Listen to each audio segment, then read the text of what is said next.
जब कोई औषधि काम न करे तो हमारा आपसे निवेदन है कि गंगा का आचमन कराइए। उसमें विद्युत तरंग है, उसमें अमृत है, उसमें अपूर्व दिव्यताएं हैं। आज भी वैज्ञानिक बड़े चकित हैं, किसी एक जल में 12 तत्व होते हैं, उसके शुद्धि के, पवित्रता के, उसमें पूर्णता के जो मानक हैं वो 12 तत्व बताए गए, पर गंगा जी में 14 हैं, 2 अतिरिक्त हैं।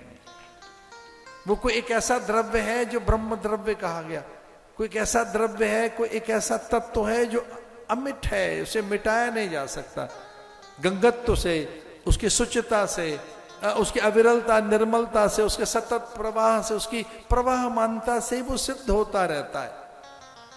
ऐसी गंगा में गुरुदेव के कहने से स्नान किया सबने, गंगा का पूजन हुआ। और हम आपसे भी निवेदन करेंगे कि घर में कुछ गंगा जल रखो कि एक कण ले सकें आप।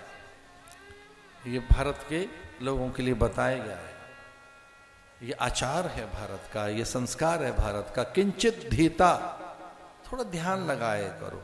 भगवद गीता ग्रंथों का पारायण कीजिए। गंगा जल लब कणिका पीता, एक भी कण अगर आपकी जिह्वा पे चला गया है तो पर्याप्त है। अब मान लो गंगा जी नहीं है तो क्या करें? तो गंगा ने वरदान दिया, ये ध्यान से सुनने की बात है। अगर गंगा जी हमारे घर में नहीं है तो क्या करें? तो गंगा जी ने वरदान दिया है कि कैसा ही जल आप पी रहे हैं, मेरा स्मरण कर लिया जाए तो उस जल में मैं पहुंच जाऊंगी।